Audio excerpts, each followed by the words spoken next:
Sampling is essential in research and data analysis.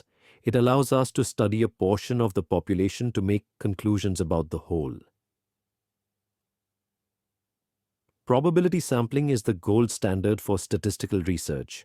It ensures fairness by giving each element an equal chance of selection.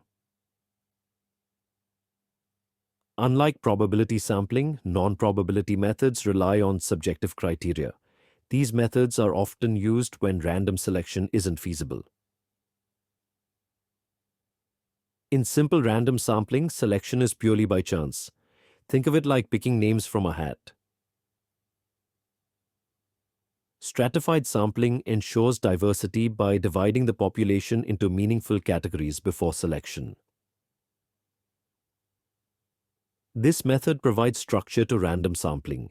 It's like selecting every 10th house in a street survey. Convenience sampling is quick and easy but may not be truly representative of the population. Snowball sampling works like a chain reaction, where one participant leads to another, commonly used in social research.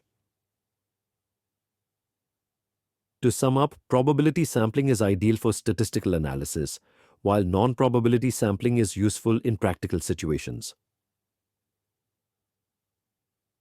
As you move forward, try to explore sampling biases and how they can impact research results.